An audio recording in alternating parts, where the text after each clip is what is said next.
नमस्कार दोस्तों, Moni official voice में आपका स्वागत है। आज की कहानी है बेटे ने बूढ़े पिता के खाने की थाली में लात मारकर कहा, बुड्ढे तेरी हिम्मत कैसे हुई खाना खाने की।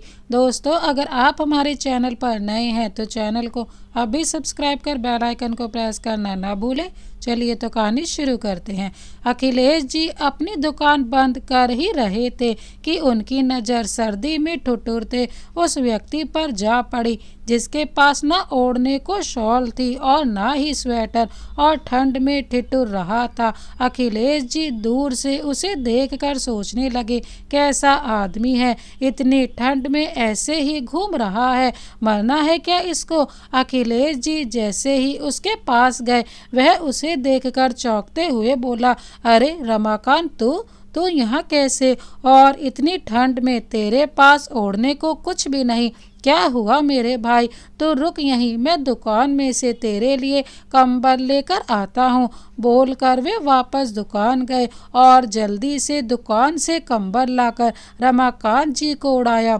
रमाकांत जी का अब ठंड में ठिठुरना थोड़ा कम हुआ और वे अखिलेश जी को आशीर्वादी नज़रों से देखकर रोने लग गए। रमाकांत जी और अखिलेश जी बचपन के दोस्त थे। दोनों एक ही मोहल्ले में साथ में पले बड़े थे। यहाँ तक कि दोनों का स्कूल भी एक ही था। दोनों लंगोटिया यार थे, मगर बड़े होते होते सभी एक दूसरे से बिछड़ चुके थे, और बिछड़े भी ऐसे कि एक अरसा हो चुका था दोनों को एक दूसरे से मिले।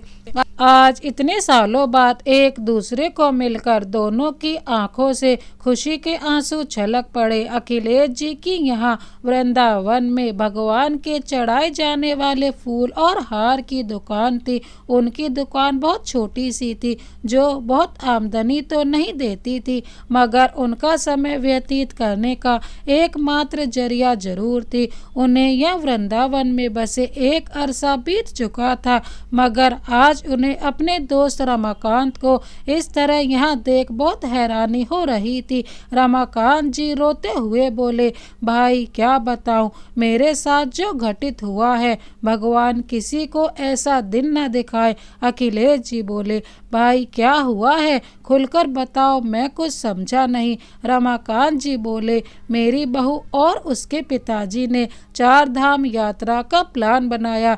बेटे कल्पेश ने अपनी व्यवस्था के चलते यात्रा में आने से मना कर दिया, इसलिए मैंने भी बहू से यात्रा में जाने को मना कर दिया था, मगर मेरी बहू राखी और उसके पिताजी ने मुझे यात्रा पर चलने के लिए बहुत आग्रह किया।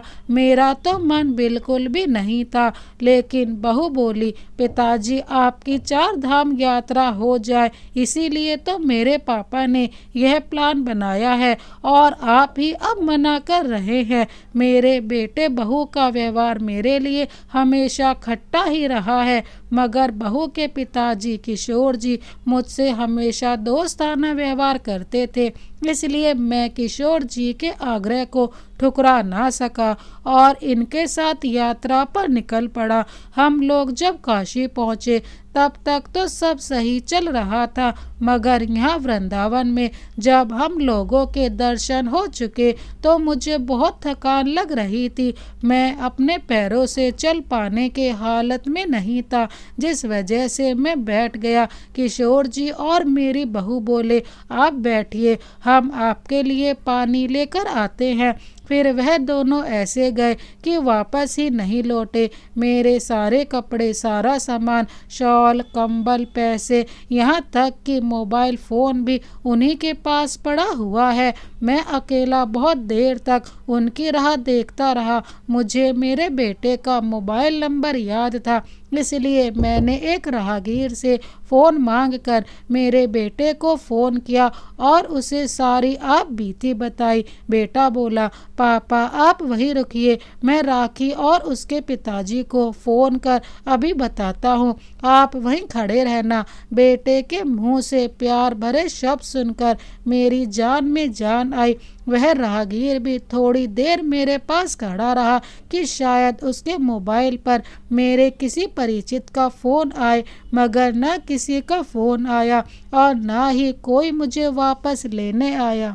मैं जान गया कि यह सब मेरे साथ जानबूझकर किया गया है ताकि मैं बेबस होकर बस इसी वृंदावन की गलियों में घूमता रह जाऊं और बेटे बहू का मुझसे हमेशा के लिए पीछा छूट जाए। यह सब सुनकर अखिलेश जी भी रो पड़े और बोले, तू फिक्र मत कर, मेरा घर यहीं पास में है, चल तू मेरे घर चल। कहकर अखिलेश जी रमाकांत जी को अपने घर चलने के लिए जिद करने लगे। रमाकांत जी बोले, अखिलेश मुझे मेरे हाल पर छोड़ दे, मैं तुम पर बोझ नहीं बनना चाहता। अखिलेश जी बोले, जब तक तू मेरे साथ नहीं चलेगा मैं भी यहाँ से नहीं जाऊँगा। मगर रमाकांत जी किसी पर अपना भार नहीं डालना चाहते थे, इसलिए वे अखिलेश जी के आग्रह को मान नहीं पा रहे थे। उतने में सामने से आती एक कार दिखी जिसमें से अखिलेश जी का बेटा करण उतरकर बोला, पापा इतनी रात गए आप यहाँ अपने दोस्त के साथ मिलकर गप्पे मार रहे हैं और हम लोग कब से घर में आपकी राह देख रहे हैं। कम से कम टाइम तो देख लिया कीजिए। वहाँ सुधा भी कब से भड़की हुई है। चलिए आइए मेरे साथ कार में बैठिए। करण इतना गुस्से में था कि अखिलेश जी चुपचाप उसके साथ जाकर उसकी कार में बैठ गए। रमाकांत जी अखिलेश जी की मन स्थिति समझ सकते थे। वे जान चुके थे कि उनके दोस्त अखिलेश जी की हालत भी उनके जैसी ही है। अखिलेश जी जैसे ही घर पहुंचे, सुधा भड़क कर बोली, पापा जैसे जैसे आपकी उम्र बढ़ती जा रही है लगता है आपकी बुद्धि सठिया सी गई है। बेचारा करण ऑफिस से थका हारा घर आया और आकर भी उसे आपको ढूंढने निकलना पड़ा और मैं भी ऑफिस से आकर थक गई हूँ, मगर आपको तो अपनी घुमक्कड़ी से फुर्सत कहाँ है। पता नहीं कहाँ कहाँ गप्पे मारते रहते हैं। बेटे बहू पर तरस खाइए जरा और परेशान करना बंद करिए। अखिलेश जी बिना कुछ बोले चुपचाप अपने कमरे में सोने चले गए। उस दिन उन्होंने खाना भी नहीं खाया था। वैसे भी सुधा तो कभी उन्हें खाना पूछती भी नहीं थी। रसोई में जो भी पचा कुचा होता था अखिलेश जी उसी को खाकर अपना पेट भर लेते थे। उनकी पत्नी के चले जाने के बाद बस जैसे तैसे जिंदगी कट रही थी। जिंदगी जीना तो वे कब से छोड़ चुके थे। रात के 3 बज चुके थे। अखिलेश जी को रह रह कर अपने दोस्त का ख्याल आ रहा था। उन्हें बिल्कुल भी नींद नहीं आ रही थी और उन्होंने अपने कमरे का दरवाज़ा खोला। चारों तरफ सन्नाटा पसरा हुआ था। बेटा बहू अपने कमरे में सो रहे थे। अखिलेश जी मौका पाकर घर से बाहर निकल गए और वहीं पहुंच गए जहां वे रमाकांत जी को छोड़कर आए थे। वहां जाकर देखा तो रमाकांत जी कुछ लकड़ियों और सूखे पत्तों से आग जलाकर वहां बैठे ठंड से बचने का प्रयास कर रहे थे। रमाकांत जी ने जैसे ही अखिलेश को अपने पास आते देखा वह चौंक गए कि इतनी रात को अखिलेश वापस क्यों आ गया और अगर इसके बेटे बहू को यह भनक लगी तो वे लोग अखिलेश जी को कितना कोसेंगे।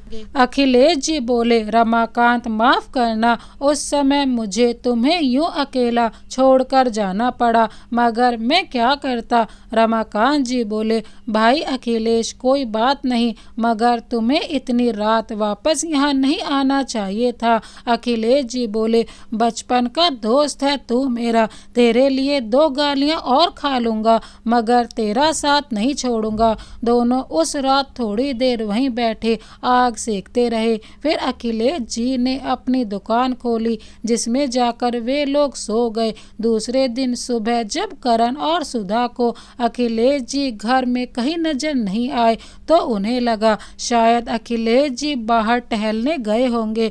दोनों को ड्यूटी पर जाना था इसलिए वे दोनों घर की चाबी पड़ोस को देकर ऑफिस चले गए। थोड़ी देर बाद अखिलेश जी रमाकांत जी को अपने घर लाए और बोले, आज मैं तुझे अपने हाथों से बनी चाय और खाना खिलाऊंगा। वहाँ दूसरी ओर सुधा का आज ऑफिस में सिर दुखने लग गया था, जिस वजह से उसने करण को फोन किया और हाफ डे लेने की बात कही। करण बोला, सुधा तुम घर पहुंचो, मैं भी घर आ जाता हूं। आज मेरा भी ऑफिस में काम करने का मन नहीं कर रहा है। थोड़ी देर बाद दोनों घर पहुंच गए। जैसे ही घर में घुसे, देखा अखिलेश जी रमाकांत जी और अपने लिए थाली लगा रहे हैं और उसमें खाना सर्व कर रहे हैं। अखिलेश जी ने सारा गरम गरम खाना अपने हाथों से बनाया था। यह देखते ही सुधा ने दोनों वृद्ध दोस्तों की थालियां छीन कर कहा, वाह पापा जी, हमारी पीठ पीछे आपने घर में यह ड्रामा लगा रखा है। हम दोनों पति पत्नी ऑफिस कमाने जाते हैं और आप घर में यहाँ मजे कर रहे हैं। करण बोला, पापा मेरा घर कोई धर्मशाला नहीं है जो आप रास्ते से किसी भी भिखारी को यहाँ ले आए और हमारे घर में खाना खिलाएं। अखिलेश जी को यह सुनकर गुस्सा आ गया और वह बोले, बचपन का दोस्त है यह मेरा, भिखारी नहीं है। करण भी गुस्से में बोला, हाँ हाँ होगा आपके बचपन का दोस्त, हम क्या करें, इसको हमारे घर तो नहीं रख सकते ना। अखिलेश जी अपने दोस्त की और बेइज्जती सहन नहीं कर पाए और बोले, चलो रमाकांत यहाँ से, अब मैं भी कभी यहाँ वापस नहीं आऊँगा। अब तक मेरे बेटा बहू मेरी ही बेइज्जती करते थे, मगर आज तुम्हारी बेइज्जती कर इन्होंने सारी हदें पार कर दी है। करण और सुधा बोले, हाँ हाँ चले जाइए अपने इस भिखारी दोस्त के साथ, इसके तो घर बार के ठिकाने नहीं है, पर अब आपके भी नहीं रहेंगे। अखिलेश जी भी ताव में आकर बोले, भले ही बाहर भीख मांग लूंगा मगर तुम्हारे घर वापस नहीं आऊंगा। आज तुम लोगों ने हमारे मुंह से निवाला छीना है, कल भगवान तुम्हारे मुंह से निवाला छीनेगा। करण बोला, बुढ़े कल की कल देखेंगे, तू आज की सोच। करण और सुधा ने आज बोलने की सारी हदें पार कर ली थी। अखिलेश जी रमाकांत जी को लेकर घर से बाहर आ गए। आज अखिलेश जी की आंखें आंसुओं से भीग गई। अखिलेश जी और रमाकांत जी जैसे ही घर से बाहर आए, रमाकांत जी अखिलेश जी को समझाते हुए बोले, तू मेरी वजह से तेरा घर क्यों छोड़ रहा है, मैं तो बेसहारा हो ही गया हूँ, तू क्यों बेसहारा हो रहा है। अखिलेश जी बोले, पत्नी नर्मदा के जाने के बाद वैसे भी बेटे बहू ने कभी पानी का ग्लास तक ना पूछा मुझे। रमाकांत, वो कहते हैं ना जोड़े में से एक भी चला जाए तो बेचारा दूसरा इंसान जिंदा रहकर भी मुर्दा के सामान ही जिंदगी काटता है। कुछ ऐसी ही हालत है मेरी, ना कोई इज्जत करता है घर में मेरी और ना ही किसी को फिक्र है मेरी। कम से कम तेरे जैसा एक दोस्त तो है मेरे पास जो कभी साथ नहीं छोड़ेगा, चाहे कैसी भी परिस्थिति हो। रमाकांत जी भी अखिलेश जी का साथ पाकर खुश हुए और दोनों दोस्त घर से निकल पड़े। अखिलेश जी के पास अपनी दुकान की चाबी थी, दोनों अपनी दुकान पर ही आ गए। बेचारों को अब तक खाना भी नसीब नहीं हुआ था, क्योंकि बहू तो उनकी थाली तक छीन चुकी थी और बोलने की सारी हदें पार कर चुकी थी। अखिलेश जी की जेब में दुकान से कमाई हुई आमदनी थी। दोनों ने उन्हीं पैसों से खाना खाया और रात को दुकान में ही सो गए। दूसरे दिन एक व्यक्ति दुकान पर आकर बोला, अब यह दुकान मेरी है, आप लोगों को यहाँ से जाना होगा। यह सुनकर अखिलेश जी को बहुत बड़ा झटका लगा। वह बोले, तुम्हारी दुकान? वह आदमी बोला, हाँ, आपके बेटे ने रातों रात यह दुकान मुझे बेच दी है। आप चाहे तो एग्रीमेंट के कागज देख सकते हैं। एग्रीमेंट के कागज देख भड़कते हुए अखिलेश जी करण से मिलने घर पहुंचे और बोले, तुम्हारी इतनी हिम्मत, तुमने मेरी दुकान बेच दी जो एकमात्र मेरा कमाने और रहने का जरिया थी। करण अपने पिता पर चिल्लाते हुए बोला, पापा, आप जिस अकड़ से यहाँ से गए थे वह अकड़ छीन ली मैंने आपसे पहले ही कह दिया कि मेरा घर, मेरी दुकान धर्मशाला नहीं है। अब आप भी आपके दोस्त की तरह भिखारी हो गए हो। लो कटोरा और दोनों भीख मांगो। जिस दुकान का टशन दिखाकर आप घर से निकले थे, मैंने और सुधा ने सोचा क्यों ना आपसे आपका टशन छीन लिया जाए, फिर देखते हैं आप वापस यहाँ हाथ फैलाने कैसे नहीं आते हो। आज अखिलेश जी को अपने खून से नफरत हो गई थी। वे रोते हुए बोले, बेटा, अच्छा नतीजा दिया तुमने मेरी परवरिश का। और वे घर से बाहर आ गए। जहाँ रमाकांत जी सब कुछ सुन चुके थे, दोनों ने मिलकर फैसला किया दोनों कुछ नया काम धंधा करेंगे। वहीं वृंदावन में मंदिर के पास भगवान के आभूषण, हार और फूल की बहुत बड़ी दुकान थी। वह जहाँ बाहर बोर्ड लगाया हुआ था कि दुकान में काम करने वाले आदमी की तलाश है, दोनों वहाँ काम मांगने गए तो दोनों को काम पर रख लिया गया। वह दुकान एक सेठ और सेठानी मिलकर चलाते थे। अखिलेश जी और रमाकांत जी ने जब बताया कि उनके रहने का कोई ठिकाना नहीं है, तो सेठ सेठानी ने उन्हें रात अपनी दुकान में सोने की इजाज़त दे दी। सेठ सेठानी की दुकान बहुत अच्छी चलती थी। अखिलेश जी और उनके दोस्त रमाकांत जी दुकान में खूब मेहनत करने लगे। सेठ सेठानी अच्छे होने के साथ साथ इतने दयालु थे कि हर शनिवार वहां मंदिर के पास बैठे भिखारियों को खाना भी खिलाते। इतने अच्छे होने के बावजूद उनके साथ एक विडंबना यह थी कि उनकी कोई औलाद नहीं थी। रमाकांत जी और अखिलेश जी की मेहनत के कारण उनकी दुकान अब और अच्छी चल रही थी, क्योंकि ग्राहकों की भीड़ को संभालना दोनों दोस्तों को बखूबी आता था। सेठ सेठानी को अब दोनों वृद्ध दोस्तों पर विश्वास हो गया था।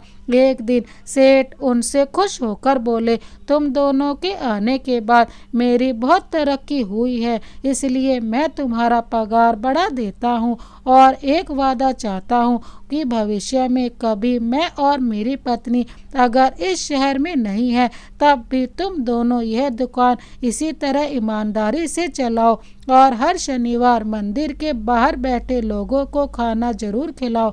अखिलेश जी और रमाकांत जी बोले, आपने हम पर इतना विश्वास किया है, इन बेसहारों को सहारा दिया है, हम आपसे वादा करते हैं। सेठ ने आज उनकी सारी व्यथा पूछी तो दोनों वृद्ध लोगों ने अपनी सारी आप बीती बताई।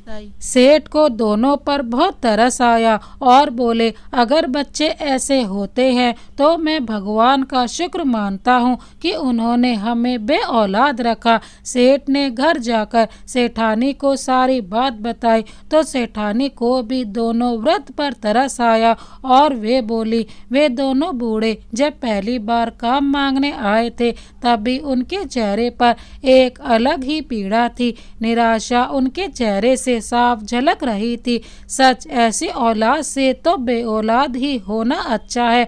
हम बे औलाद ही अच्छे हैं। सेठ सेठानी बहुत समय से कहीं गए नहीं थे, उन्हें कभी दुकान से फुर्सत ही नहीं मिली थी और अब दोनों बूढ़ों पर सेठ सेठानी को बहुत विश्वास हो गया था, इसलिए दोनों ने विदेश यात्रा घूमने का प्लान बनाया। अखिलेश जी और रमाकांत जी के भरोसे दुकान छोड़ दोनों सेठ सेठानी विदेश यात्रा के लिए निकल पड़े, मगर रास्ते में उनका प्लेन क्रैश हुआ और दोनों वहीं भगवान को प्यारे हो गए।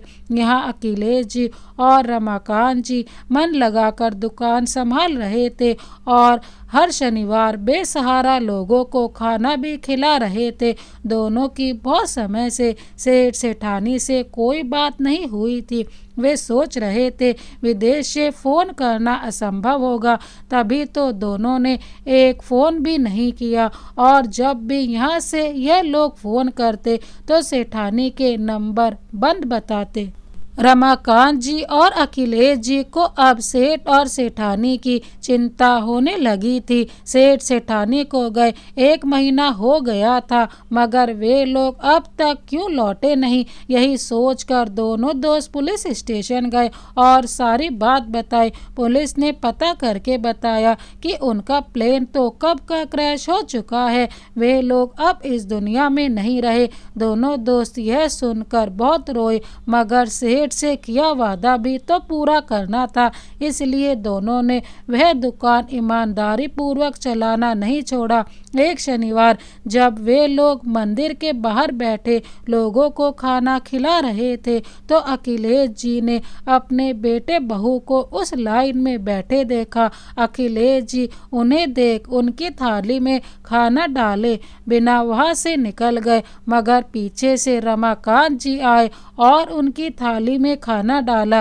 करण और सुधा उनके सामने रोते हुए बोले, हम लोगों ने आप लोगों के साथ इतना बुरा व्यवहार किया, इसलिए ही शायद भगवान ने हमारा यह हाल कर दिया, हमें माफ़ कर दीजिए अंकल। रमाकांत जी बोले, मैं तो माफ़ कर दूंगा, मगर तुमने भगवान जैसे तुम्हारे पिता का इतना दिल दुखाया है जिसे भगवान भी माफ़ नहीं करेगा। लो खाना खा लो और किसी चीज़ की ज़रूरत हो तो बता देना। करण और सुधा हाथ जोड़े एकटक उनको देखने लगे। करण और सुधा की आंखों में आज आंसू थे।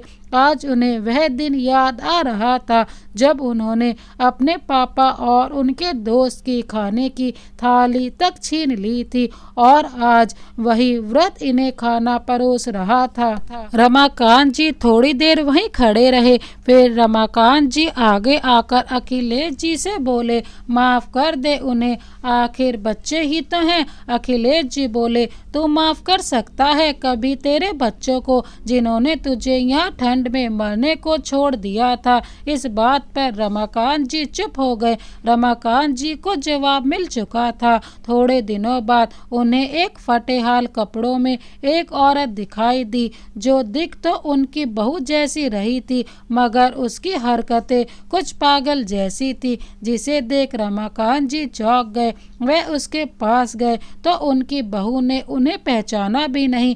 थोड़ी देर बाद पीछे से बहू के पापा किशोर जी और बेटा कल्पेश दिखे और दोनों रमाकांत जी को अचानक सामने देख चौंक गए। कल्पेश अपने पापा के पैरों में गिर पड़ा और बोला, पापा हमें अपनी करनी की सजा मिल गई है, हमने आपको यहाँ अकेला छोड़ दिया था, शायद इसलिए आज हमारा यह हाल है। राखी का मानसिक संतुलन खो बैठा है पापा, इसलिए हम वापस यहाँ इसे दर्शन कराने और आपको ढूंढने के लिए आए। पापा चलिए हमारे साथ, भगवान शायद हमारे पापों की थोड़ी सजा कम कर दे। रमाकांत जी बोले, नहीं बेटा, मैं यहाँ बहुत खुश हूँ। भगवान एक हाथ से कुछ छीनता है तो दूसरे हाथ से कुछ अच्छा जरूर देता है। मुझे भगवान ने यहाँ बहुत कुछ दिया है। उतने में अखिलेश जी भी वहाँ पहुँच गए। अखिलेश जी को देखकर रमाकांत जी बोले, तुम लोगों ने तो मुझे मरने के लिए छोड़ दिया था, मगर भगवान ने मेरे लिए यह फरिश्ता भेज दिया था। दोनों दोस्त एक दूसरे का हाथ पकड़कर वापस अपनी दुकान संभालने चले गए। दोनों की बचपन की दोस्ती आज लोगों के लिए वह मिसाल बन गई थी। दोस्तों, कायनात गवाह है, माँ बाप का बुरा करके आज तक कोई सुखी नहीं रह पाया। इसलिए तो कहते हैं माता पिता के आशीर्वाद से बरकत होती है। हो सके तो कभी माता पिता का दिल ना दुखाए, उनका सम्मान करे, उन्हें प्यार दे। आज अखिलेश जी और रमाकांत जी के बेटे बहू बहुत परेशान थे। दोस्तों, इस कहानी को अंत तक देखने के लिए आपका बहुत बहुत धन्यवाद। यह कहानी आपको कैसी लगी हमें कमेंट बॉक्स में ज़रूर बताएं। इसी तरह की अन्य कहानियाँ देखने के लिए हमारे चैनल को अभी सब्सक्राइब कर बेल आइकन को प्रेस करना ना भूलें। Thank you so much. Vande Mataram.